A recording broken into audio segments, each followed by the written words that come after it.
did you go to school? And here's your... What do you think of what's going on right now, mate? These evil little invisible parasites. Satan-worshipping Freemason moron. Do you understand what I'm saying? We're not run by factions. Get the fuck out of camera! There are much more powerful international forces in play. Is this pink guy? Is this what pink guy is? I don't fucking know what's happening. Please go outside and look at the me quickly. It's been crazy, guys, but guess what? It's how it is, mate. Mate, because I want to do you slowly. Well, I ain't spending any time on it. Welcome to the Conditional Release Program, and this week we have a very special guest, Yaakov Aharon, who will give us a unique perspective on what the fuck is happening in the Middle East. From what I've seen, there is absolutely no truth, and there's no consensus, which has thrown me. Cookers always agree with each other because they get their information from the same source.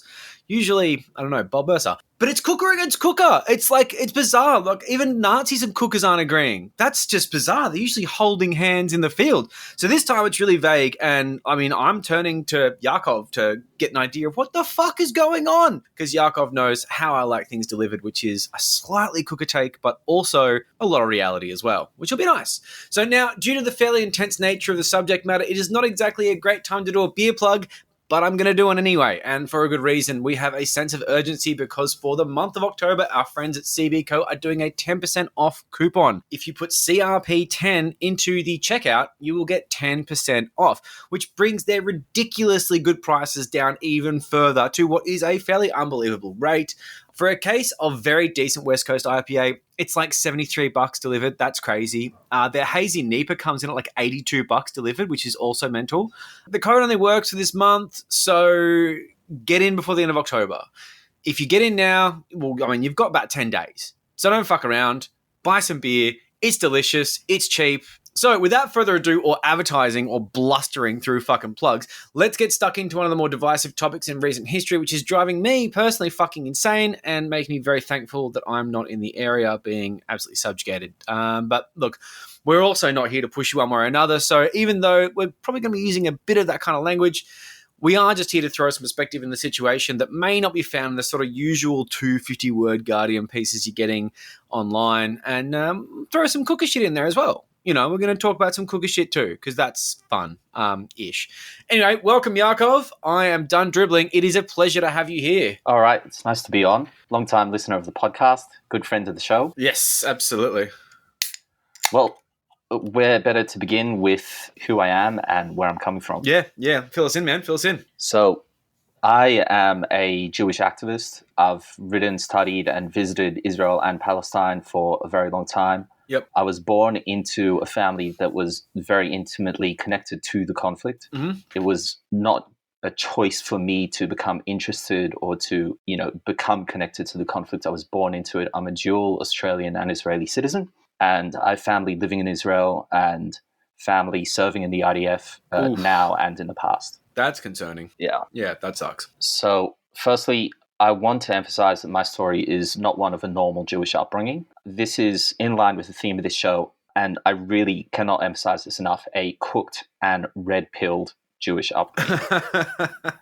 The views that I was raised with are not representative of the Israeli mainstream, of Australian Jews, or of the diaspora around the world. Okay. I wanted to introduce myself to listeners of the program by telling them who I am and where I've come from, and there is no way for me to tell a story of my own subjective personal experience without avoiding bias or by aiming for a so-called balanced perspective. Yeah, we're not here for that, though. We're here for something interesting. You know, we are here for the low-hanging fruit. And if we can afford it, sprinkle in a little bit of serious analysis when we can. Yeah, totally agree. Now, I was raised as an ultra-orthodox Jew in Bondi in Sydney. What this meant was 6+ hours every day of studying the Torah and a couple hours of praying. Oh, Jesus. I attended extra classes before school, during lunch, after school, and continued studying at home on weekdays. There were more classes on Saturday and Sunday. There were daily visits to the synagogue. Ugh. And I remember thinking almost every morning on the way to school, is Messiah going to come before the end of the school day or a little bit after? That's fucked. This is a very common experience for kids in my school. We grew up with a certain messianic zealotry which is not very imaginable to the average everyday Australian. No. Now, the ultra-Orthodox community is not mainstream within Judaism. Yep. And the views that I grew up with, which I will delve into, are also not mainstream even within the ultra-Orthodox community. Oh, wow. I certainly wouldn't say that they're fringe. They're kind of somewhere in okay. between. Yeah, fair enough. Yeah. And the reason that this is concerning is when you put it into the context of 13% of Israel's population is ultra-Orthodox Jews. Yeah, okay. At this moment. Yep. And every time there is a census, that number grows because they have massive birth rates. These guys breed like rabbits. That's what the Nazis keep telling us. Sorry, is that inappropriate? I don't know. Great Replacement's not funny, I suppose. Listen, a lot of sightings of ultra-Orthodox Jews around Israel have occurred coming in and out of sex shops through sneaky little back doors. Sneaky little back doors. Ooh, ba-dum-tsh. I mean, they sneak in and out. But Israel, they recently formed a wartime cabinet. Mm-hmm. But before then, their peacetime cabinet was the 37th government coalition consisted of another 37 members of parliament from 6 different parties. Wow. Now, Likud, which is Bibi Netanyahu's party, is the most moderate. Really? Yeah, relatively speaking, the most moderate of the 6 parties. Okay. And they flirt with religious fundamentalism and Orthodox Judaism, but are, essentially a secular party in theory. The other 5 parties, on the other hand, that form the coalition, they range from Orthodox to ultra-Orthodox, and all 5 of those are ultra-nationalistic and far-right. Okay, so this is like this is the coalition that's in government, forming a majority, which then sort of legislates together. I'm guessing there's some sort of opposition that isn't completely cooked, right? Or is this the entire parliament that we're talking about? There is like an equivalent of the Israeli Greens. Okay, yeah. Which is still fundamentally a Zionist party. Yeah, okay. I guess you can't really get up if you don't. Yeah, so if you're a Palestinian or someone who believes that Israel is a settler colonial state, their Greens equivalent, which is called Meretz, would still fundamentally be unapologetic for the settler colonialism. Okay. Yeah, but like I say, it'd be unelectable otherwise. Yeah. There's another party, which is the Arab Joint List, which has been inconceivably successful, unimaginably so compared to the success or lack thereof of their predecessors. Okay. They have 1 Jewish member in parliament. Okay. The rest are Arabs, I think. Oh, wow. I think I couldn't tell you the exact number of members, several. That's fair, yeah. But my personal opinion is that when you talk of what the media calls the Israeli left, you're really talking about the Israeli less far right. Yeah. The Overton window is in a spot. And it's shifting further right every election. Yeah, well, it's going to be fucked after this. Yeah. And, Israel's had 5 elections in the last 4 years, which is fucking cooked. These guys are tired of voting. Yeah. It's stuck in deadlock where no party can really form a substantial coalition majority. Yeah. So they keep on returning to the polls, and somehow Bibi Netanyahu has, barely scraped by with a coalition that quickly falls apart in 4 out of 5 of those elections. Yep. And the coalitions are increasingly made up of further and further right-wing parties. Yeah, which he has to keep happy. And those parties are mostly Orthodox, ultra-Orthodox, ultra-nationalistic, and far right. With this most recent election, Likud is the only one that is not an Orthodox Jewish party, and the other 5 are. Mm-hmm. Interesting. Now, this level of messianic zealotry and religious fundamentalism is really unthinkable to most Australians. Yeah, we wouldn't. No. Ironically, I've found that Muslims who've grown up around the religious hub of Halden Street in Lakemba can relate quite a bit. Yeah, but okay. Outside of that, I'm sorry, your mate who says he grew up as a religious Christian because he attended Sunday school has no fucking idea. Yeah, fair call. Now, growing up, I had 8 classmates. They were all boys. Mm-hmm. It was an ultra-Orthodox school. We spoke in what linguists call the Shivish dialect of English, which is a mishmash of English, Yiddish, Hebrew, and Aramaic. It would be unintelligible to the everyday Australian. We had our own board games, our own music, our own books, our own movies. It was a world unto its own, and leaving that world or looking for entertainment or leisure outside that world was strictly forbidden. A close friend of mine came up with a very funny analogy and described it as it's like being Harry Potter in Diagon Alley. You believe in miracles, and divine providence occurring daily in front of your own eyes in a way that is quite comparable to believing in magic. Mm-hmm. Your life exists within the very tiny parameters of several alleyways and streets. You run laps from home to school to synagogue, to family homes of a couple different classmates you're tight with, and then you come back home. Yeah. Now, we see the Muggles. They're out there in Bondi. They like to go to the beach. They like to go shopping. Mm-hmm. And they're easily identifiable because they are clean-shaven and they dress according to modern fashion standards. Yep. We, on the other hand, had beards. We wore long, strange black robes. And we stuck to ourselves. Yep. We did not mix with the Muggles. Yeah. There was one exception for when we spoke to Muggles. Every Friday afternoon, several kids and I would accompany a rabbi, and we would venture down to Hall Street in Bondi Beach. We would approach strangers to ask them if they were Jewish, and if they answered yes, we would ask them to put on tefillin, which are the leather arm straps that Jews use when they're praying. Okay. We'd also give out candlesticks that they can conduct certain rituals for Shabbat. Now, generally, Jews avoid evangelism and proselytizing. Yeah, okay. We did not. We were big on this. Yeah, okay. And although we did not attempt to convert Jews, rather, we tried to make those who already are Jewish become more religious. Yeah. Now, this gave me a lot of insight as well into the way that cookers handle their beliefs. I mean, you cannot know someone who is into QAnon without them blasting it down your throat every fucking second. Like, they need to let you know that they are into QAnon. They aren't vaccinated. They just can't shut their fucking mouths. No. It's a vegan trope, but vegans don't really do that, whereas cookers definitely, absolutely do. But a lot of people forget that this actually creates a mental condition where you are constantly having your own opinions kind of put into this so-called marketplace of ideas, and you think they're going to be tested. Yeah, okay. In reality, they just fucking double down. It just backfires. Yeah. Like, the people who are arguing against them are so-called the real brainwashed ones. Yep. And you are the only one who knows the truth.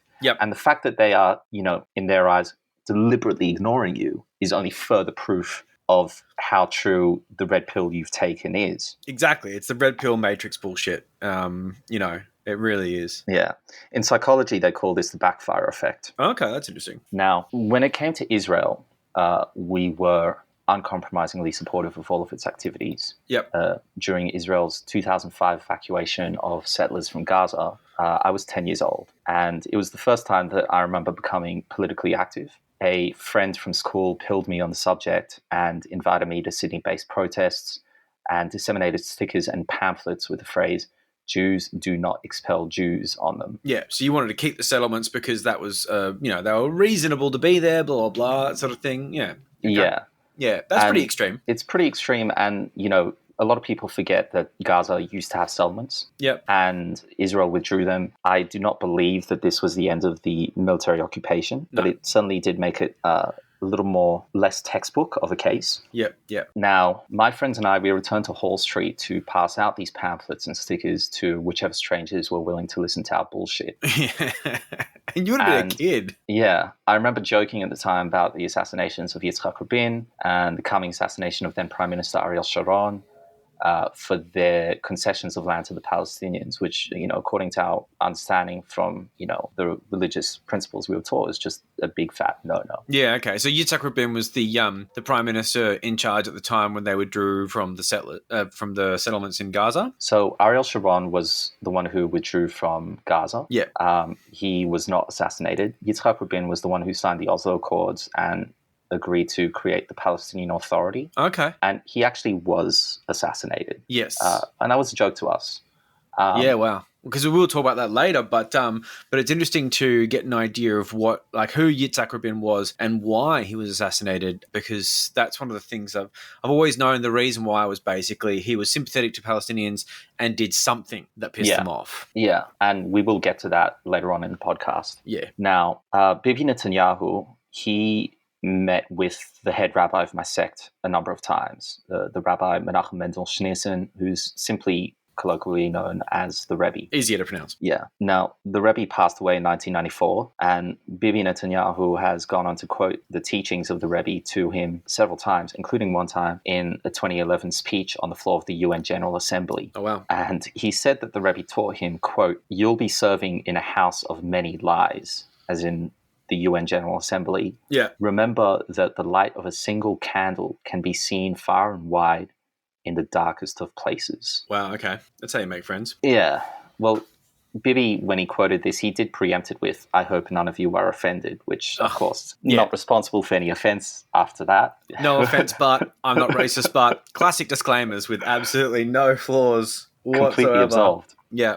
Easy. Problem solved. There's also various 1-minute clips from their meetings on YouTube, which can easily be found. In one meeting in 1990, Bibi and the Rebbe greet each other with wishes of blessings and success.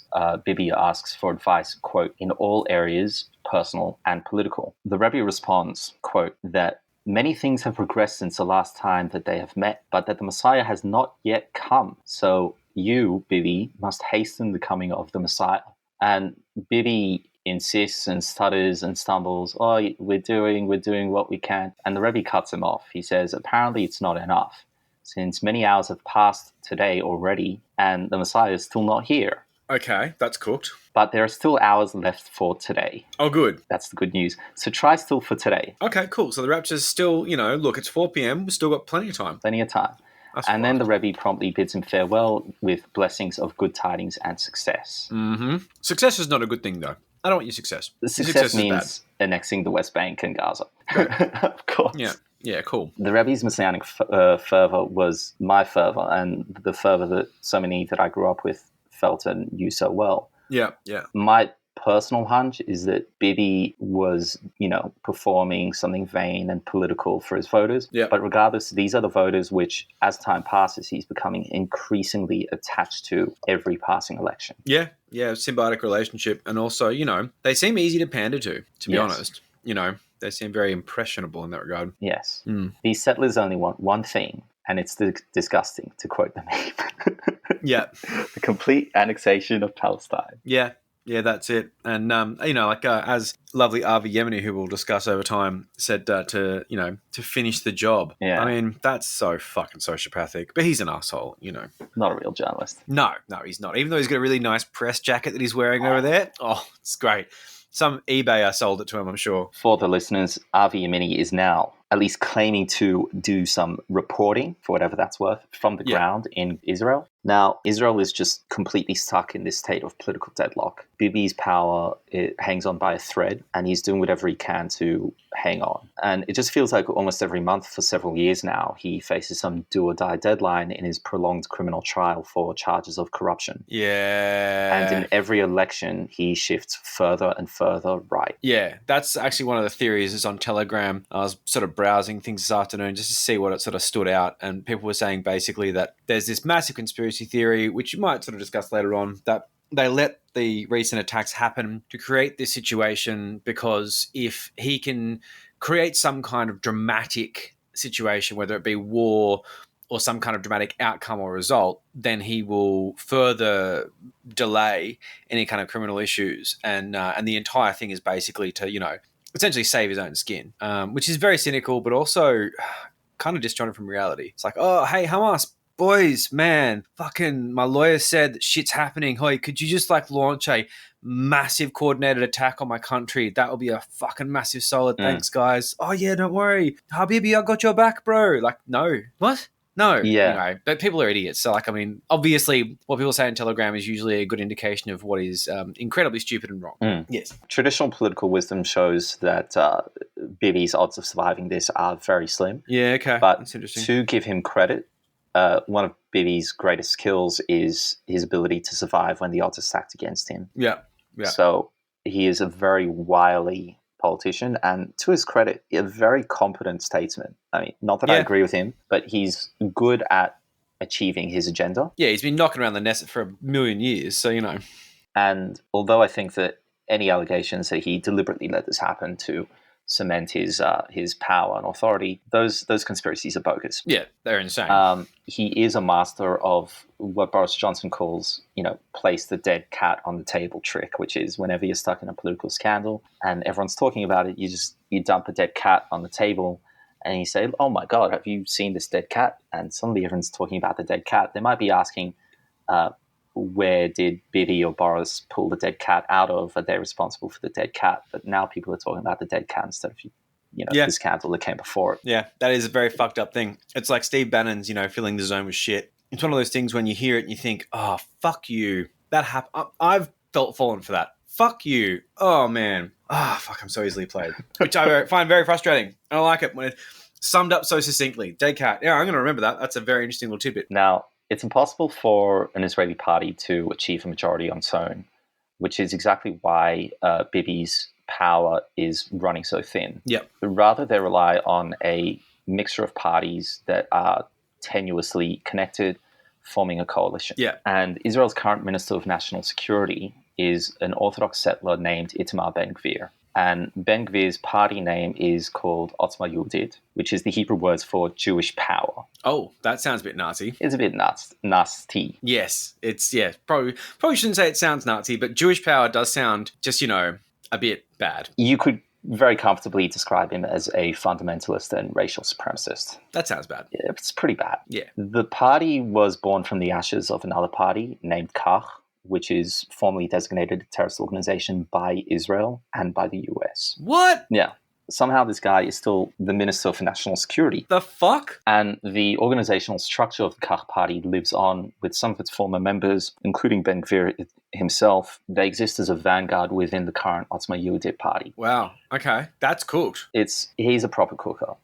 That's wow. Anyway. To this day, Ben-Gvir remains proud and unapologetic for his political activities within the Kach party, which were so extreme that the IDF themselves exempted him from conscription and refused to enlist him. Oh, wow. Even though he was keen. Interesting. I actually got a small anecdote, very brief. I was in Thailand with my ex-wife, and we were in a line for a nightclub, and with two guys from Israel. Lots of Israelis in Thailand. I actually made friends with a few of them. They call it the Hummus Trail. Really? Yeah. I love it. They all follow a certain trail of tourist hotspots. Oh, there you go. After they graduate from the army. Okay, because there was a guy who died tragically in a drink driving accident, I believe. Or maybe just driving accident. Shit, I don't want to curse his name on that one. But I met heaps of awesome Israelis over there. I really actually enjoyed that aspect of things. In this line, there was this guy, this really big guy, and this really weedy, nerdy little guy. And this big guy was there with my ex-wife, who was, my wife at the time, and she's French and super left-wing, and he's going on about how he crushes Palestinians and fuck them and blah, blah, blah. And she's not loving this in any way, shape, or form. And the little guy is great. He's just like, okay, he's like a private or whatever. I'm like a, captain or whatever. I make sure all this shit he's talking about doesn't happen because he's an idiot and he's never going to be in any position of power because he's a moron. They put me there to make sure this fuckwit doesn't do all the crap he's spouting right now. And we just sort of went, oh, thank God for that. And he was just like, he's a moron. And he sort of like, went, oh, okay. Because he's outranked. Like his little mate was just like, I own you, bitch. And he's like, oh, damn it. But yeah, it's like, it is definitely interesting to see, like, despite all the things that happen, the atrocities that happen, and all like people like Avi Yemeni who gloat about shooting Palestinian children, there is a line. And the people in the higher ups are not interested in fucking bloodthirsty, insane people. You might be bloodthirsty and insane, but you've got to hide it. Because they will, they'll basically go, oh, you're that. Let's not. I mean, the issue is that these guys are becoming increasingly numerous in the IDF and increasingly without restraint by their superiors. Yeah, that is very concerning. This was a long time ago. I mean, a good example of this is in 2016, there was a Palestinian in Hebron called Abdel Fattah al-Sharif who stabbed an Israeli soldier and was subsequently shot and neutralized. Yeah. So as he lay motionless on the floor, completely neutralized again, he was shot in the head by Elora Azaria, who was an IDF soldier. Okay. That's they ensured that he was dead for good. Now, first Israel denied that it happened. Yep. And then footage was released confirming that it happened. Very, very graphic footage. Yeah, that'd be horrible. And Elora Azaria was part of a very, very public trial. Oh, wow. Okay. Which did not happen quickly. I mean, the Israeli judicial system was very reluctant to press charges, and Of course.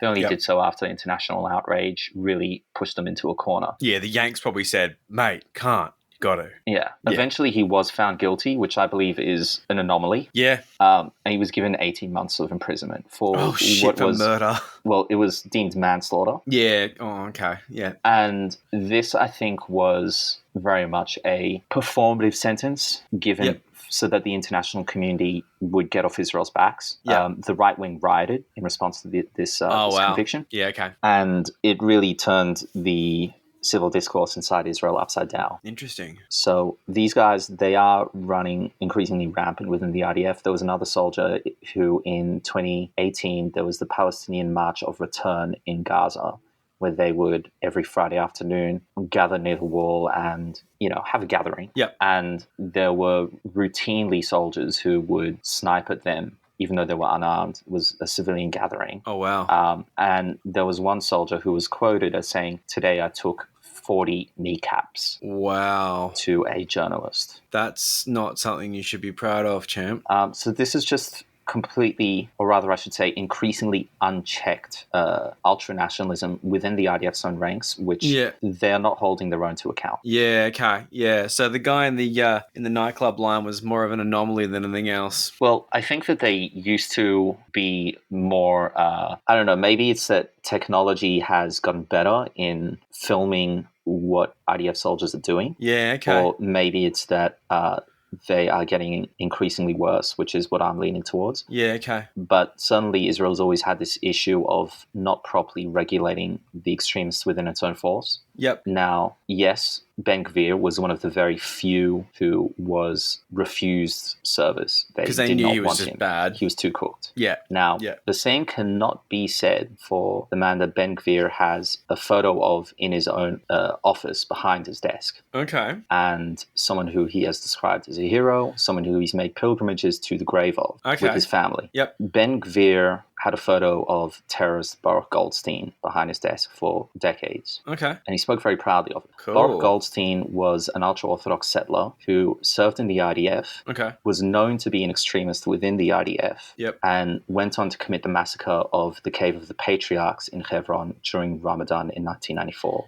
He killed 30 Muslim worshippers and injured wow. 125 more in a planned, unprovoked attack Oof. on a historic mosque during worship time in Ramadan. Fuck that. And he went until his automatic rifle, which was IDF issue, he went until the worshippers beat him to death. Yeah. Yeah. Okay. It was a suicide mission. It was a suicide mission. Yeah. And Ben Gvir has his photo up on the wall. That's fucked in the head. Now, this guy was in the IDF. He was not turned back. And these guys are, it's at least becoming apparent to the media and international community that these guys are in large number. Yeah. They Or exist. I should at least say they're in larger number than anyone should be comfortable within the IDF. Not insignificant number sort of thing. Yes. And that's totally fair enough. I mean, weren't you saying this guy, Ben Gvir, he was the Minister of Defense or something? Minister for National Security. Minister for National Security. That seems... Yeah. Anyway, I'll let listeners draw their own conclusions on whether that's a good thing or And not. Bibi Netanyahu has promised him as a deal for joining his coalition. He's having a lot of trouble getting this motion passed, Okay. but he did promise him that he would give him his own paramilitary wing to exercise complete control over. Yeah, okay. And this is a man who couldn't even serve within the IDF, Yeah. who's a member of an organization, a party that Israel itself has deemed a terrorist group. Yeah. Yeah. And like, look, I will give like a bit of a disclaimer as, you know, a bit of a sort of both sidesy radical centrist sort of move that I'm sure if we did a deeper dive into Hamas and their organizational structure, we'd find all sorts of crazy shit with lots of death to Israel and lots of things, blah, blah, blah. But the thing with Hamas is that they are basically universally condemned. I mean, look, you know, Chris de Bruyn, if he sees me in the street, will probably make me condemn Hamas just because it's a Sunday and he feels like it. And that's fine. And I'm happy to do that. But no one's really doing the same sort of thing with Israel because it's not deemed as a terrorist state. And we do hold them to a higher account that we do expect them to follow international rules, partially because they've got really big guns and I believe they have nukes. So, yeah, I mean, like, you know, anyone who's thinking there's a double standard being applied here, maybe you're right. but maybe there's reasons for that. And I think there's about 1,000 of them, to be honest. But I just want to put that sort of idea to bed, and anyone who might be thinking, well, what about the fucking other guys? I'm like, well, yeah, but do they have multi-billion-dollar military? Do they have nuclear warheads? Do they have the backing of the West? Are they meant to be in accordance with these laws? And are they deemed a fucking terrorist state? I mean, no, yes, no, you know. So I just want to, chuck that little bit of disclaimer in there, but I think it makes sense. Yeah, absolutely. And to me, the point that you made that really sticks out above the rest is Australia does not fund Hamas. We do fund Israel. Yeah. The United States, they fund Israel. Yeah. So they need to ask, is their money going to a moral cause or is it not? Yeah. It's not a question we need to ask with Hamas. No, exactly. And we don't ask it, and it's a very different thing. So just wanted to put that sort of any double standard ideas in people's heads to bed, because we are trying to make sure that we do a very fair sort of coverage on this one, and we don't just do the let's shit on one side sort of hyper-partisan thing. But at the same time, it's pretty bad. And to follow up on that, Israel is the only party within this conflict that has a state. Palestinians do not. So you would expect them to be much more centralized and uniform in how they regulate themselves, how they control their own military forces. It's not something you can say for Palestinians, because there is no real central body controlling them. Yeah, and there's a resistance as well. The standard of living and the general sense of freedom, which we'll talk about later,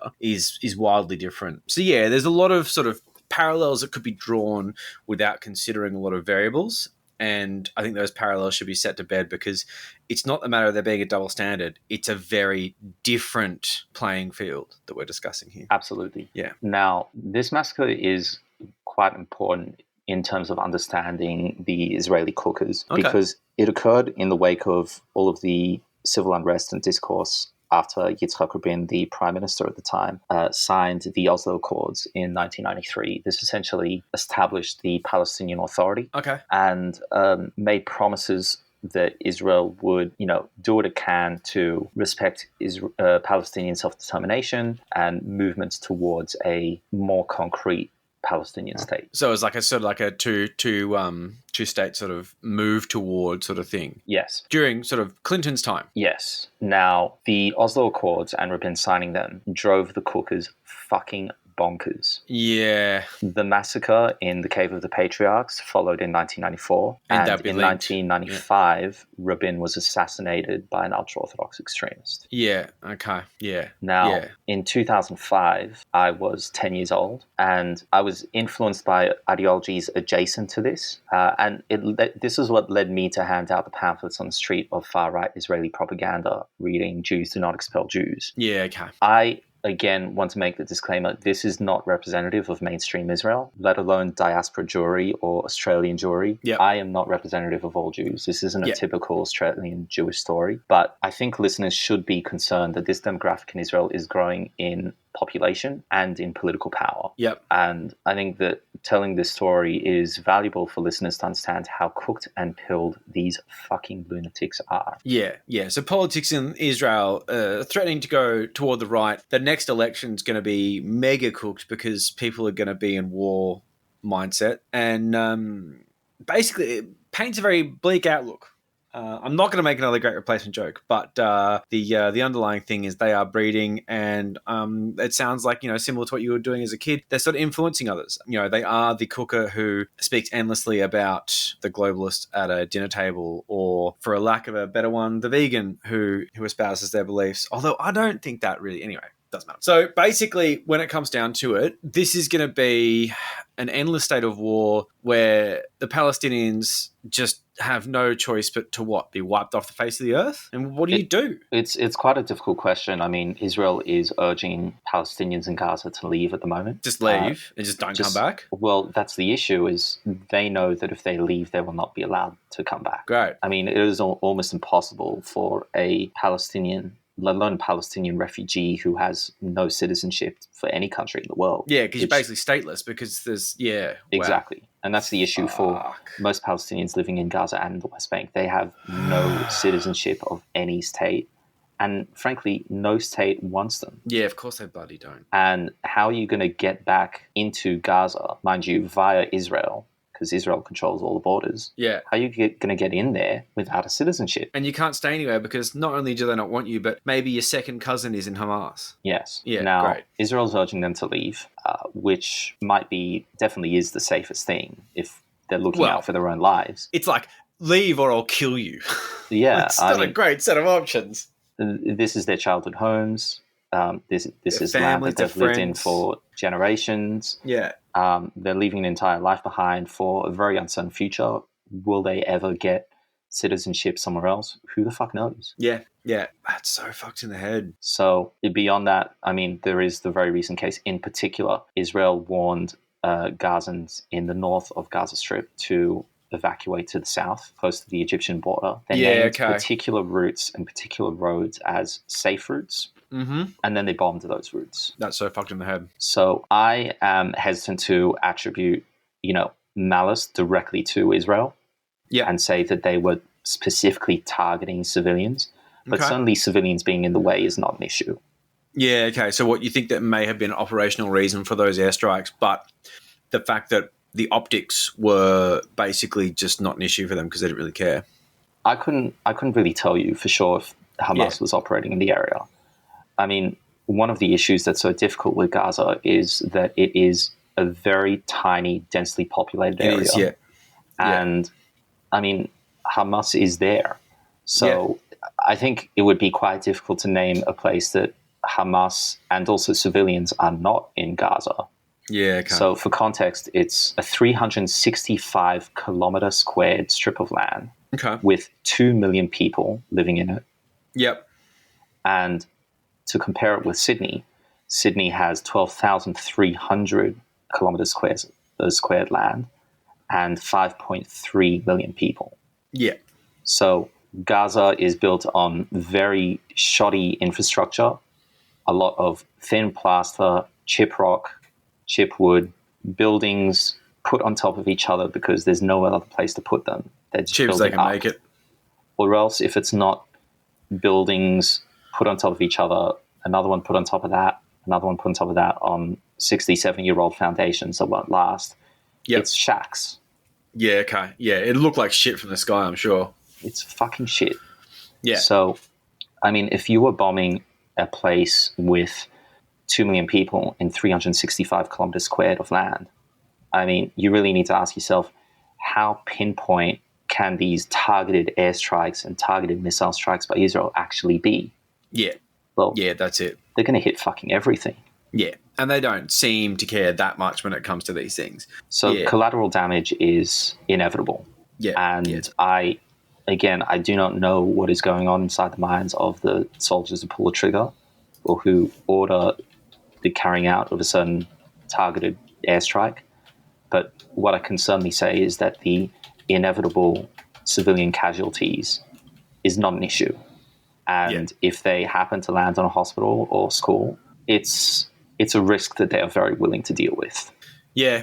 Yeah, it's pretty intense. It's pretty intense reality. And you never really know what you're, unfortunately living near. Sorry, mate, you live near a Hamas lunchroom. You have to die now. Yeah. Yeah, that's fucked up. I was listening to a QAnon thing today, and they were saying that it was 25 miles square as opposed to 25 miles long, which is very funny. And then we're going on about how all these things were happening and that the media was this, the media was that. And I'm like, 25 miles? Hold on. That doesn't sound right. And then I looked it up. I'm like, you're a fucking idiot. Yeah. Why does anyone listen to these fucking morons coming up with these hot takes? They're just making up as they go. And it's like, couldn't you have just written that fucking factoid down, mate? Anyway. It could very well be possible, Joel, that it's 365 kilometers squared on a round Earth map and 25 kilometers squared on a flat Earth map. You'd think that the Gaza Strip would be immune from that because the Jews are the reason why flat Earth is a theory. Well, the round Earth is a theory, but we can get into that another time. But yeah, basically flat Earth is a Nazis. That's the one that you should take away from that. Now, to continue with this line about why civilian casualties are so high, I do also want to provide some context for why the casualties are so high in Israel. Yep. Obviously, it's a very messy war, and Hamas are fucking terrorists. Fuck Hamas. Yeah. I don't like Hamas. What they did was fucking tragic. Music And- festival, man. That's way too close to home for me. Yeah, and Palestinians, largely speaking, do not like Hamas. Okay. And anyone who applauds what they did should fucking go crawl into a corner. Yeah, yeah. But again, Gazans are mostly struck by airstrikes and missiles. They have no air force, no anti-aircraft, no anti-missiles, no real military industry. So they're very limited in how they can fight back. They have no army. So, of course, paramilitaries are going to come up, and these guys are going to be very decentralized. They're necessarily going to be the radical people among the population, mostly going to be young boys who, want to beat their chest and show how tough they are. Yep. And these guys do not have real military-grade rockets, or even very rarely have military-grade guns to fight back with. Yep. A lot of the time, it's some guy who did first-year engineering at the University of Gaza, and he makes homemade rockets in his garage. Yeah, okay. Wow. Okay? And these things are necessarily inaccurate. They're absolutely arbitrary in who they land on. And it's the best that they got. But when you fire these things, you cannot be sure about where it's going to land. Yeah. Or whether it's going to take off, I imagine. Or whether it's going to take off. I mean, there are a lot of misfires. Yeah. And again, I am not in any sort of way supporting attacks on civilian people. Indiscriminate fire is basically the absolute acceptance of civilian casualties. Yeah. Yeah. Again, a lot of these guys, whether or not they intend to hit civilians, it's certainly not a risk that they are avoiding, because they are shooting homemade rockets that are entirely arbitrary on who they land on. Yeah. It could very well be a part of their plan. I mean, they're not necessarily good people. Again, what plan do they have other than that? I mean, if they are going to violently resist. Yeah. Or resist at all. I mean, it doesn't seem like peaceful resistance has got the Palestinians very far recently. They've, I've heard reports of as you were saying with the kneecaps, that the snipers would basically take out legs and limbs of protesters who were peacefully protesting. Yes. I mean, I can see, I don't think that any amount of trauma can lead you to take the life of another person who ostensibly has nothing to do with it. I think that, the eye for an eye, man, world goes blind, it's basic. But yeah, man, you push someone hard enough, fuck, something bad's going to happen. Yeah. That's terrible, if my sister was at a protest and someone took out her leg with a sniper rifle just for a bit of, sort of geopolitical funsies, I'd find that pretty hard to let go. Yeah. But I don't know who the hell I'd be striking. I certainly would be getting the person who shot her. Would it be their second cousin? Probably not. It starts to make no sense, but nothing about this does make any sense, because violence strips a situation of sense. But I must say, the thing that I find difficult to reconcile with the idea of universally condemning the behavior of sort of Palestinian militants is the absolute lack of respect from not just Israel, but the greater West and the international community for nonviolent protest that just goes nowhere.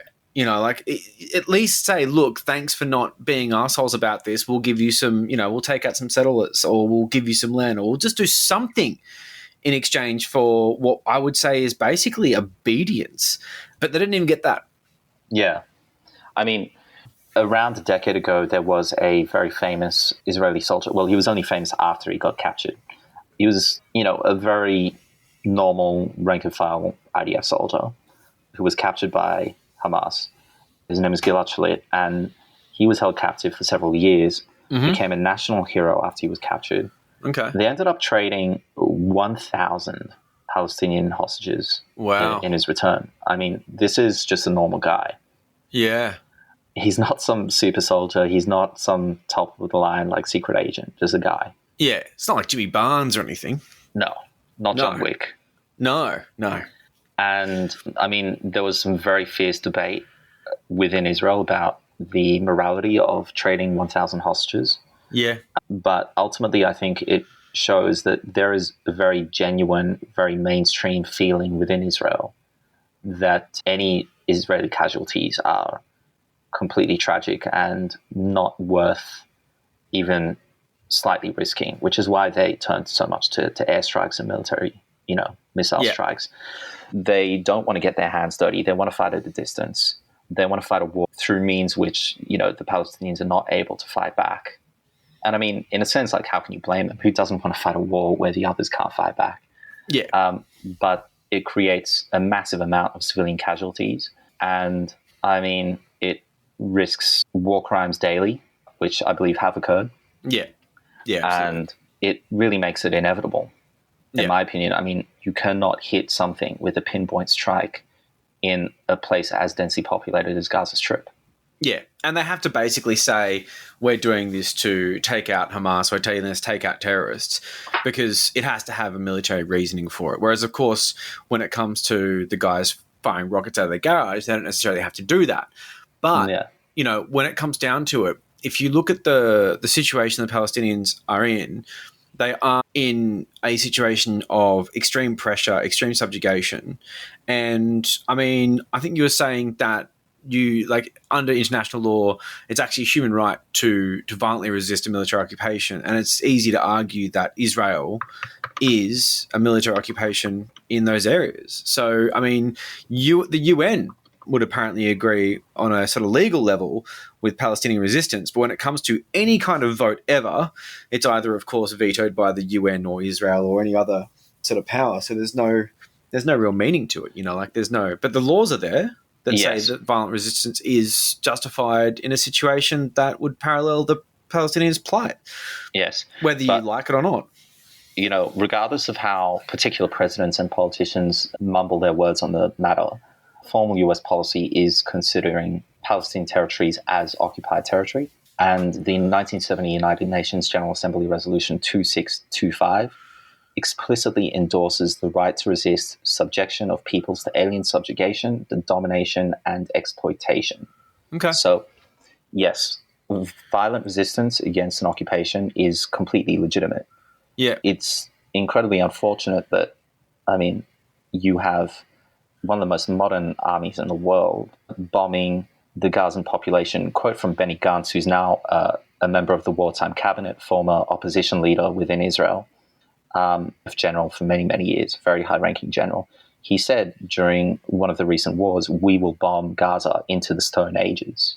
That's a direct quote. That's not healthy. And I mean, it's really quite a good framework to look at this. I mean, you have one of the most modern armies in the world with top-of-the-line aircraft, top-of-the-line missiles, striking a largely civilian, densely populated people who have no anti-aircraft, no anti-missiles, no air force, no military industry, and very limited resources altogether. So, in a sense, again, you need to ask yourself, how can they fight back with anything other than homemade rockets? Which, again, really terrible. Not going to hit the target you wanted to hit. No. But, I mean, human nature, right? Every action has a reaction. And the Gazans are not going to sit on their asses and just accept that, they are being subjugated to this occupation. They're going to fight back. And it's going to get ugly. It's going to get nasty. Civilians will be hurt. And unfortunately, it's just the conditions of the war that are kind of fundamentally built into the methods that are used to fight it. Yeah, it is. It's bloody awful. I mean, it's difficult to have the right to resist when there's nothing to resist against because it's just missiles coming from the sky. It's a horrific situation. And, when it comes down to it, you've got situations like even just kids just throwing rocks at IDF soldiers. Yeah. I mean, they get shot. That's right. Now, Israel has criminalized the use of stones in any sort of way. I mean, throwing stones in Palestinian territories, Gaza or West Bank, is a crime under military law which governs the area. Okay. Now, mind you, Israel denies that it has a military occupation, but this military law is enforced upon the civilian population of the West Bank under what is called the Coordinator of Government Activities in the Territories. Okay, that's the ministry. And they and the IDF govern every little bit of that area. And I think that the listeners should ask themselves, what is a legitimate form of resistance that the Palestinians are entitled to deploy? I mean, obviously terrorism is not good. No one supports terrorism. No. And even just indiscriminate rocket fire, we understand all the blah blahs, and we've just gone through that. But neither of us are sitting here saying it's a good thing to be just randomly shelling populations and seeing what happens. Obviously, it's shit. But, okay, violent resistance to a military occupation, is that legitimate? Well, no. I mean, Israel brands whoever engages with this they brand them as terrorists. So that's a no-no. And the West agrees with it. Yeah. Always and do. On top of that, I mean, I would really challenge this, because terrorism is definitionally limited to strikes on civilian targets, and it's designed to instill fear upon a civilian population. I just do not see how attacks on a military force, occupation or not, legitimate attack or not, I don't know how that could be called terrorism. Yeah, and I would imagine that Israelis would, sleep with some level of concern, but they are protected by an iron dome. So now, on top of that, there is the banning of throwing stones, even against stationary or non-sentient targets in a playground in the West Bank. Make no mistake, Palestinian children can be arrested for doing this because there is an implication of terrorist activities. Wow, okay. So even the implication of some sort of violent resistance against the Palestinian military occupation is also criminally outlawed. So this is not considered by Israel to be a legitimate form of resistance. Now you need to ask yourself, well, what's left? Okay, maybe sanctions by bodies like the UN and condemnation in the media, but these are also very frequently labeled by Israel as anti-Semitic because it singles Israel out among all the other nations that are also committing war crimes. Yep. Never mind the Soviet Union tactic of whataboutism. They are very, very ready, Israel that is, to say, well, look at North Korea. Why are you talking about us, UN, Yeah. So, again, sanctions and condemnation by the media, they are not considered by Israel to be a legitimate form of peaceful resistance. And they're also going to get vetoed anyway. The US will never let it happen. Doesn't Israel have a veto vote at the UN? I don't know. No, okay. So, but the US will do it anyway. US will do it. Yeah. And funnily enough, Australia is also routinely one of the very few countries that, is the absolute last to vote against Israel at the UN on any matters.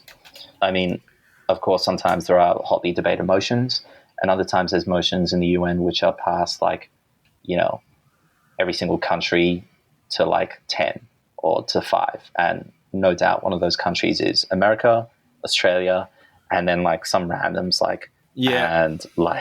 and Bhutan and countries you would never ever expect to be on this list that are just what the fuck are you doing here?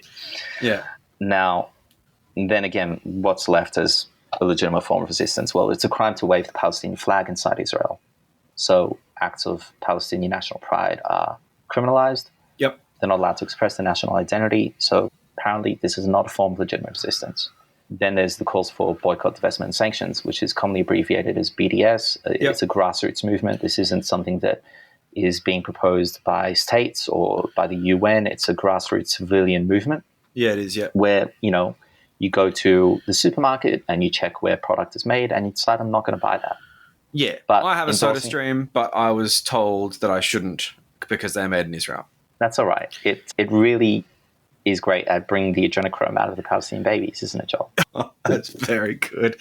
Yeah, look, when it comes to the soda stream, it's actually an interesting one insofar as the BDS, from what I heard, they had the soda stream in sort of places where Palestinians, or at least, Israeli Palestinians were being paid quite well. And then because of BDS, they had to move them or something. I don't know. But either way, I have heard of it. And the only thing that I can really think of, because I don't routinely buy, sort of high-end military hardware, is. Listen, BDS is a incredibly difficult standard to hold oneself to, because globalization means that pretty much every major industrial nation around the world has its fingers in some of the pies that you're buying into. It's very hard to check exactly where every product is made. It's that kind of division of labor. Yeah. Yeah. But at the end of the day, it's a decision that is made product by product, person by person, whenever they go to the supermarket or whenever they shop on Amazon, endorsing this is criminalized in Israel. Yeah, okay. Yeah, fair enough. Okay, so that's not a legitimate form of resistance. I mean, even in Florida and a number of other southern states in the USA, any endorsements of BDS are heavily censored by the Israeli lobby and by the governments, state governments there. For example, a teacher in Florida, before they become employed at a school, they need to sign waivers that state that they will never endorse BDS. Fuck Florida. Man, like when you told me that, I looked it up. It's not even just Florida, man. It's crazy. So, Alabama. Oh man, like it's heaps. It's even some northern states. Like it's even some coastals. Like California's got some as well. There's heaps of stuff when it comes to government procurement. So basically, the Israel lobby's got these states that require, so these companies they deal with, these like the individual states, they have to sign agreements that they will not boycott Israel. And generally speaking, regardless of the agreement, if there's a history of BDS engagement or any kind of boycott, publicly speaking, they will not be able to procure from that company legally because of like established legislation. It's pretty crazy. It's a multitude of states. It's not just a few. It's not just a handful. It's a shitload of them. I checked out the Wikipedia page. Woof. What in the flying fuck does a teacher in Tennessee to do with all of this? Why do they need to sign this waiver? Like, what's it got to do with the education of children? I don't know. Well, it's basically because the Israel lobby is strong and the US is full of spineless politicians. Yeah. Basically. So, again, apparently this is not a legitimate form of resistance or peaceful resistance. Yeah. So like, what do you do? Ultimately, again, we got to come back to the question, what is legitimate resistance? What do we do? And obviously terrorism is out of the question. Killing civilians is always out of the question. Yep. When you combine all of these factors, you need to ask yourself again, imagine if you were a Palestinian living in Gaza, would creating a rocket in your own garage be entirely inconceivable to you? Yeah, and that is the unfortunate situation that I don't think a lot of people are putting themselves into when they weigh in on this, and they sort of, universally condemn one side and sort of valorize the other. Yeah, and it's basically a fucking pressure cooker. Well, yeah, and and it's crazy shit. Like, to understand all the nuance of this, and this is what I think is good in this episode, that we're sort of fleshing out some of the on-ground realities, some of the sort of historical anomalies that lead to this sort of this convergence of factors, and making sure that it's understood that you never take another person's life like they do sort of indiscriminately, but the Israelis have done a very good job of making sure that not only can Palestinians not resist, but school teachers in Florida can't resist them. So I mean, that's pretty crazy. But I mean, look, one of the things that, even though this is something that's not really talked about, I mean, like, it's not a very sexy topic, sort of talking about teachers signing away their right to mention BDS in their classrooms. It does lean into the idea that, the Jews are pulling the strings, right? We said the Israel lobby a couple of times, and that you got to be careful you don't stretch into sort of dog whistle territory on that one, because obviously left and right will blame the Jewish boogeyman for just about fucking anything. Yeah, absolutely. And I mean, I really think of the way that conspiracists and racists think about Jews as like, we're the final boss at the end of a video game. Yeah. They need to beat to win the level. Yeah. Yeah. And not all racists are necessarily racist against all of the other races. Yeah. And not all conspiracy theorists, except for Monica Smith, shout out to her, good friend of the program. Not all conspiracy theorists believe in every conspiracy theory. Yeah. Yeah, I totally agree. Like, that's what we have cookers for. Like, the idea of a cooker is basically someone who prescribes to everything, and every time something new comes out, they go, "Oh yeah, I believe that." And you're like, "Have you even thought about this, bro?" Like, no, you haven't, have you? Yeah. Yeah. Throughout all of this chaos, there is one thing you can bank on. When you meet a racist, when you meet a conspiracy theorist, most of the time they believe that Jews and Israel are, this core vanguard is at the hub of the globalists and elites running the world. Absolutely. Yeah. Now, they might not say it outright. They might not be explicit, but you can absolutely bank on them dog Eventually whistling getting about there it. at least. Eventually Yeah. they get there. Yeah. And I think best case scenario is that they at least parrot the dog whistles that are created by and coined by very explicit anti-Semites, not knowing that they're dog whistles. Yeah. But whenever you hear these things like globalists and bankers, mind you, even if these guys do not get to the Jews or do not know that they're talking about Jews, that is the most charitable way to interpret it. Oh, totally. And they're still pushing the concept. So other people who will start, as they say, asking the Jewish question, they will do so because they were prompted by this bullshit. Yeah. Globalists and bankers, easy dog whistle for the Jews. George Easy. Soros and the Rothschild, another dog whistle. Mm-hmm. When they talk about they, there's a reason why it's slowly grown into this internet meme of putting it in triple parentheses, meaning the Jews. Mm-hmm. Yep. Whenever you hear a conspiracy theorist use the word they to refer to globalists, again, maybe they know it. It's the most, or maybe they don't, which is the most charitable way. Yeah. If they don't, at the very least, they are parroting the dog whistles of known anti-Semites. Mm-hmm. Absolutely. And now, this is why I really want to urge all listeners to proceed with caution when they're listening, because when I am telling you about my own upbringing, I am not representative of all Jews or of all Israelis. I'm one person, and a person who's sharing my story.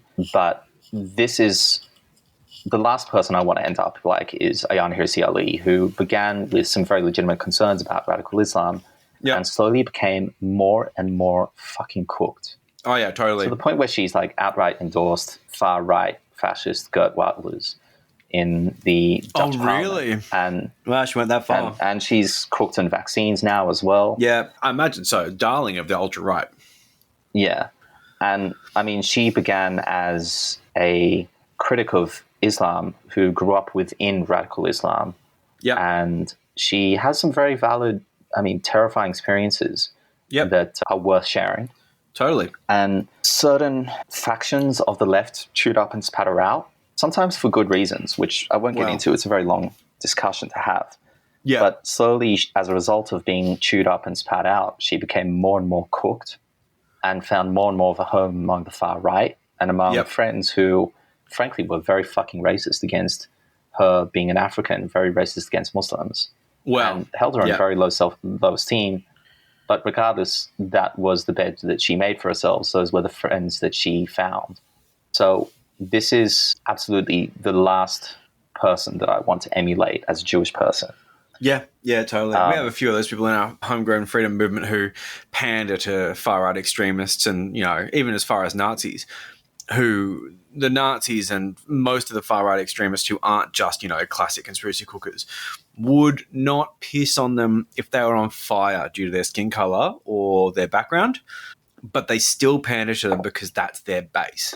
Yeah. Because the message that gets them clicks is the message that these people are pushing, and they're all having a fun little time together and making table scraps of money. But for some reason, the attention is enough to just make them completely forget the adversarial relationship at the very core. Cats making friends with dogs, but eventually the dog turns on the cat and the cat's like, what the fuck, man? It's like, well, dude, I'm 3 times your size and I'm hungry. Yeah, absolutely. Now, it is, again, really scary because these anti-Semites do exist within the Palestine movement.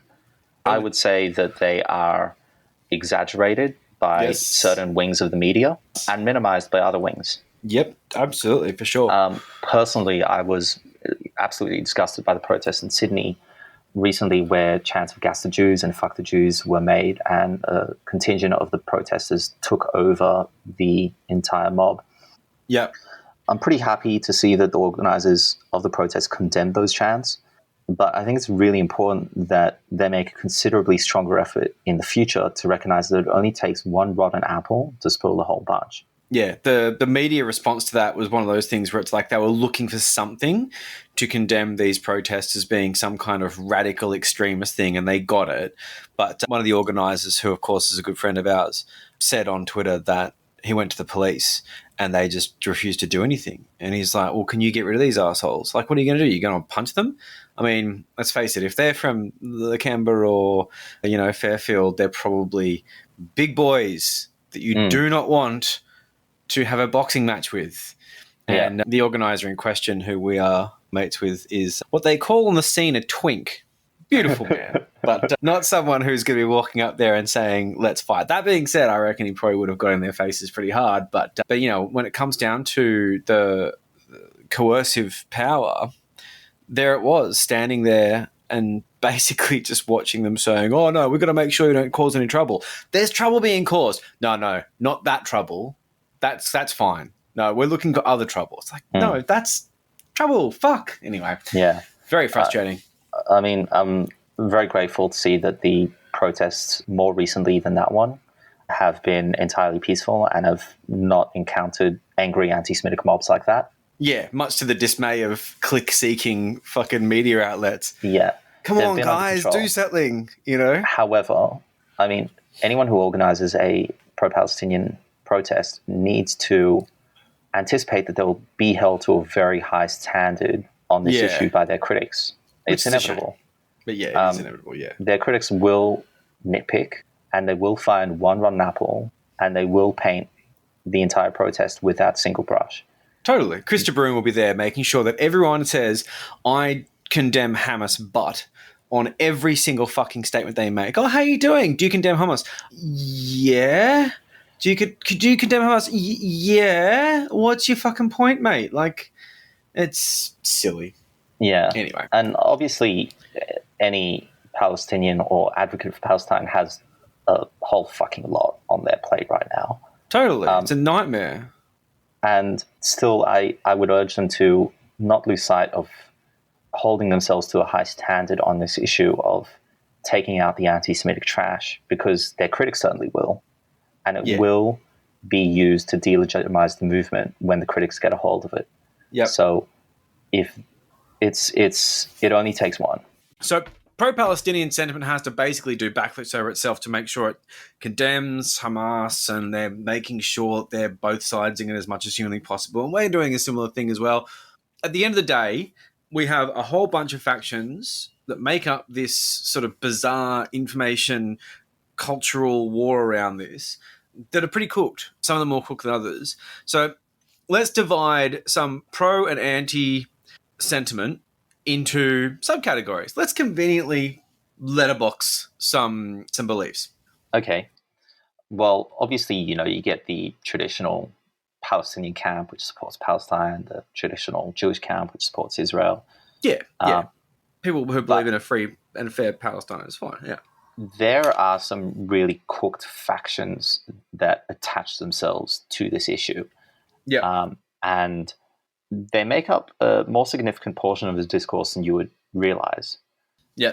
So, for example, with the American Israel Political Action Conference, AIPAC, it's the largest political action group in the USA.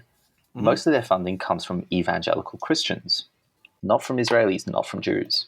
Now, a lot of these guys, the evangelical and Messianic Christians, will support Israel because they believe that Jews are a necessary evil in the fight against the axis of, greater evil, which is Islam, China, North Korea. They also anticipate and attempt to hasten the coming of the Armageddon, which, according to biblical ideas, will happen in the Israeli town of Megiddo, which is, of course, etymologically the source of Armageddon. Oh, wow, okay. And obviously, a war that will be nuclear, a war to end all wars, not exactly in Israel's interest. No, not in my interest either. I'd rather you didn't, but I guess I don't have $100 million to give to political parties to make that happen, so that's a shame. Yeah. Now, then there is the other example of, Nazis who simply hate Israel because, well, this one should be obvious. There's Jews there. Full of Jews. Yeah, no Jews. Good. Nazis don't like Jews. That's a basic. Straightforward. But then it can be more complicated than that. So Richard Spencer, the American Nazi, is most famous for being punched in the face live on air. Great video. Surprise, staunchly pro-Israel. He described himself as a Christian Zionist.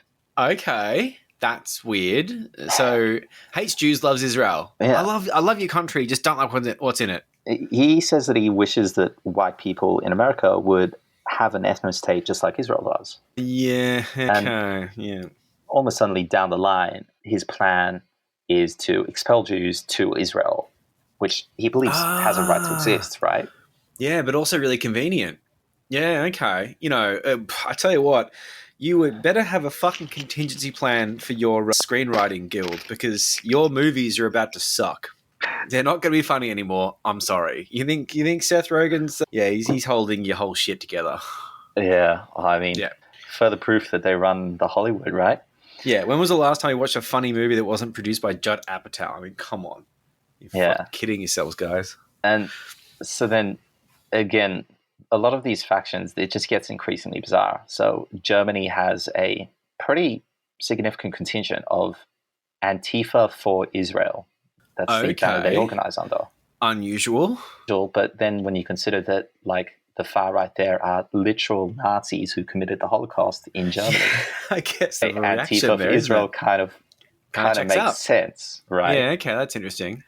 Lebanese and Iranian far left, on the other hand, they have a pretty significant contingent which supports Israel because they oppose the government there, which is quite right-wing, and the status quo there is to oppose Israel. Yeah, okay.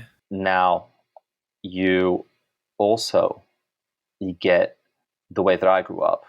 So, of course, as I said in the intro, I grew up as an ultra-orthodox Jew. I was staunchly pro-Israel, but I was anti-Zionist. The way this worked is that we believed that God had a plan which was to be carried out to a T, and that this plan did not involve the creation of Israel.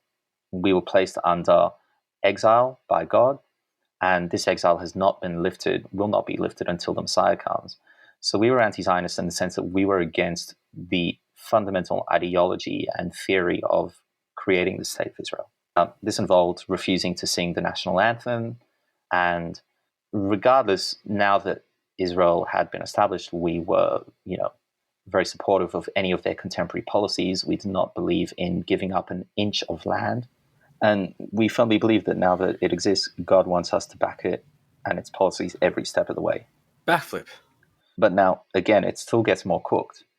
There are anti-Zionist, anti-Israel, ultra-Orthodox Jews, like the Satmar Hasidim, Gera Hasidim, there's the Turekata.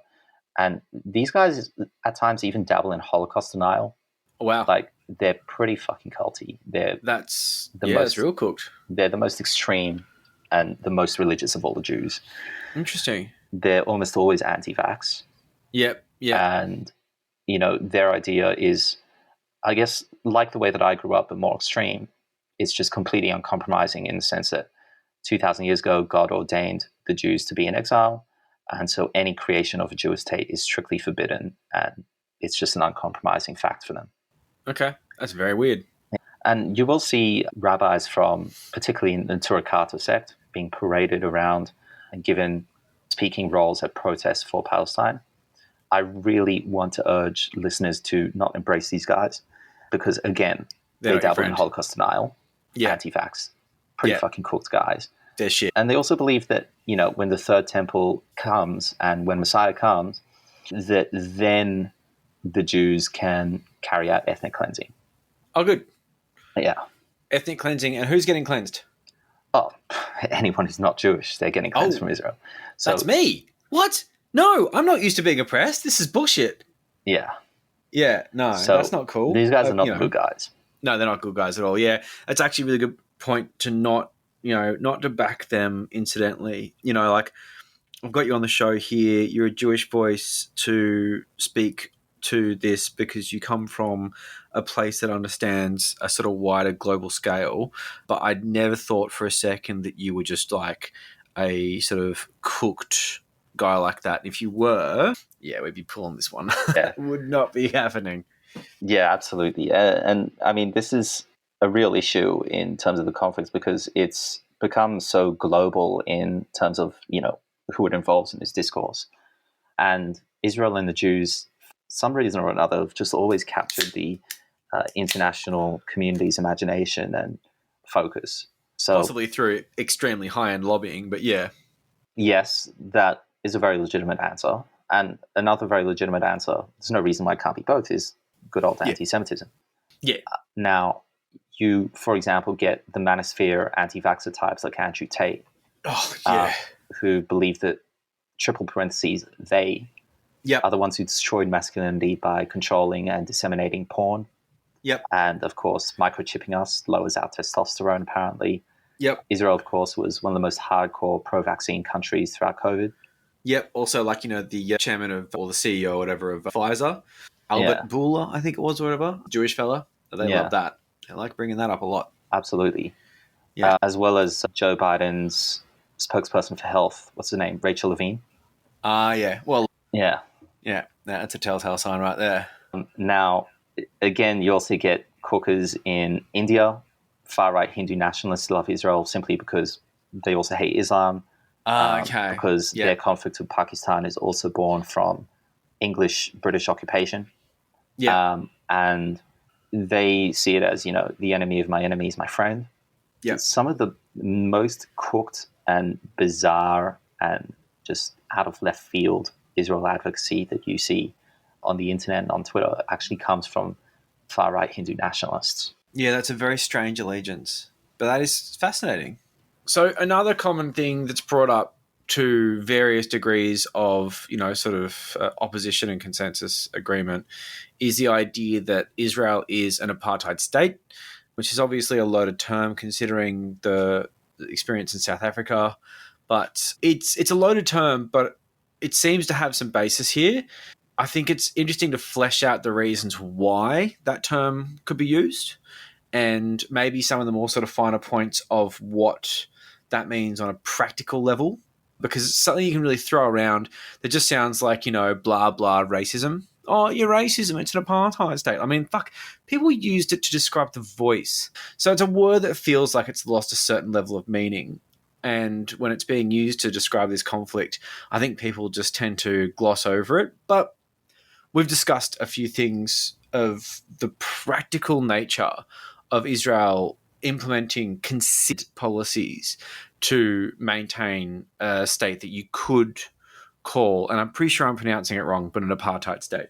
So how are they treated differently? And what does that mean for Israelis and Palestinians living side by side in sort of what you could call shared territories? And, and how are they treated differently? Yeah. Well, listen, you probably are saying it right. Yeah, listen, Joel, you probably are saying it wrong. I guess most of us are. But then again, it is a word that comes from Afrikaner, Dutch, and German origin. So you don't want to sound too German when you say these words. No, you don't. No. But it is important to look at the definition of the word, which is a policy or system of segregation or discrimination on the grounds of race. Now, Israel and Palestine is a very complicated legal situation as well, and there's many different tiers of different classes of citizens within the Palestinian population. Now, as I've said, there is the government ministry called the Coordinator of Government Activities in the Territories, which governs every single inch of what happens in the West Bank. And of course, Israel is at the extent of its power where it can completely limit everything coming in and out of Gaza, whether it's electricity, water, foreign aid, military resources, concrete, any sort of resources, food. I don't believe that this would be possible in a land which isn't a military occupation. Certainly, I mean, they're being kept in a very, very tight spot, 365 kilometers squared. However, I think Gaza is much less of a textbook example of apartheid. It's certainly worse than the West Bank, but it is more difficult to dissect within that framework. So let's look at within Israel's borders and then at the West Bank. Within Israel's borders, the Israeli legal center called Adalah has singled out 65 or more laws. We're still counting. They're passing more and more. And these laws explicitly discriminate between Israeli Jewish citizens and Israeli Palestinian citizens. On top of that, there are many more laws and social conditions which explicitly provide advantages and privileges within a legal framework to those who serve in the army or are granted certain exemptions from being in the army. One exemption might include that you are very religiously observant and you don't want to serve. Of course, observant as a Jew. However, Palestinians born inside of Israel are also exempt from the army, but they are not entitled to those advantages and privileges. So Palestinian citizens of Israel have better rights than all of the other Palestinians. Yep. There are different tiers of rights given to the Palestinians. So, for example, if a Palestinian citizen emigrates to Australia and gives birth to a baby in Sydney, their baby is not de facto a citizen of Israel, Yep. even if their parents are citizens of Israel. In fact, they will likely struggle to even get a temporary visa or visiting visa. And Yeah, they'll that's face wild. interrogation at the Israeli customs if they visit for a holiday. Yep. Because there is profiling at those airports. Oh, yeah, of course. Now, for me, on the other hand, I was an Israeli citizen from the moment I was born. Yep. Even though I was born in Sydney, I've always lived in Sydney, and I did not have to visit Israel to get that citizenship. My parents were citizens, so I was in de facto. It's just right of return. Yes. That's the law. Now, in the West Bank, things are considerably worse. So Israeli Jewish settlers are governed by Israeli domestic law. They're tried in Israeli civil or criminal courts. And the law is enforced by Israeli police. Sounds normal, right? Yeah. It's the way any Western or normal state is ran. However, Yeah. Palestinians in the West Bank are governed by Israeli military law if they live next door to an Israeli settler. And Yeah, they're okay. tried in military tribunal courts with 99% plus conviction rates. And that's Oh, a wow. fact. So different procedures, different levels of transparency, I imagine. There'd be all sorts of stuff. Yes. And Yeah, this that's law cool. is enforced primarily by IDF soldiers and also Israeli police. Yeah, okay. Now, obviously, there is a much, much larger number of Israeli soldiers than Israeli police in the West Bank. And it creates two entirely different systems of law governing people who are hypothetically living next door to each other as Yeah. neighbors, even if they partake in the exact same crime together. Yeah, okay. Yeah, it's just a completely different system. Yeah. So, one example, if a West Bank Palestinian is caught driving on a road in the West Bank that is limited explicitly for Israeli drivers only, they'll be arrested by the army and charged in a military court. And yes, you heard that right. Most of the roads in the West Bank are either for Palestinians only or they're for Jews only. Yeah, wow. These laws systematically keep people, and I use this word very deliberately, apart based on their race. That's crazy. Now, That's such a strange thing to enforce as well. Like, yeah, I'm guessing you have different like car registrations and things, or yeah, there's number plates that Yeah. indicate where the car's from. yeah, Now, if an IDF soldier spots a Israeli Jew driving through the West Bank along a Palestinian-only road, the IDF soldier cannot arrest them. Only a policeman can arrest them yeah, okay, because military law does not apply to Israeli citizens in the West Bank. Israeli Yep. domestic law applies. yeah. And there's more IDF soldiers than cops. Yes. Yeah. So if the IDF soldier, let's say, tried to arrest the Israeli, that soldier would be sent to military prison or tribunal for overstepping their judicial boundaries. It's not something they're allowed to do. Now, let's move on to another example. Let's say a Palestinian and an Israeli Jew are peacefully sharing and smoking a joint together in the West Bank. Lovely. Yep. That brings together peace, doesn't it? Yay. The IDF, of course, is much more likely to be immediately on the scene than Israeli police. They have a Yep. much larger presence. So the Palestinian, if he's spotted by an IDF soldier, would be immediately arrested. Possession of weed is a crime under Israeli military law. The Palestinian, however, the Palestinian will be immediately taken to an Israeli military base and kept in a military prison where they face a military tribunal, again, with 99% plus conviction rates. Yep. Palestinians regularly wait weeks and months, sometimes even occasionally for years, for charges remand. to be laid, Yeah. let alone to be heard in court. Now, the Israeli Jewish citizen, on the other hand, is not committing a crime under the, as we've all heard, the very liberal Israeli domestic law. Yeah. They might get a small caution or a fine if police decide to show up and catch him for possession of weed. It's likely that he would walk away without any issues. Yeah. Because, of course, Israel is a liberal, democratic Western state. Yep. Weed is a not very harmful drug. That's yeah. Another example. Let's say an Israeli Jew in the West Bank punches a Palestinian in the face without any provocation. Okay. and the Palestinian defends themselves and punches back, right? Let's imagine a very clear case of self-defense. Yep. An IDF soldier, if they spot this, must immediately arrest the Palestinian for attacking an Israeli citizen. Yep. It's a military issue. Yep. The soldier, on the other hand, is strictly forbidden from laying a hand on the Israeli Jew because it is not in the military's jurisdiction to enforce Israeli law upon its own citizens. They need to wait until a policeman arrives, which could be a fucking long time. Yeah. Yeah, okay. If there's the discretionary will to actually organise the police and all that sort of stuff anyway. And, let's be realistic here. The policeman is also likely racist and has his own views on the matter, and there's a possibility of that, yeah. will show up in a situation which is largely inflamed by the IDF presence, which is very partial and only arresting the Palestinians. So it creates a reality where the policeman will show up on the scene and see a very enraged Palestinian atmosphere. Yes, and they will try and control that. Of course. Yeah. Another example. Let's say an Israeli Jewish settler family lives literally next door to a Palestinian family in the West Bank. This Palestinian family will still have no voting rights whatsoever. They will not be citizens. They cannot participate in the Israeli elections.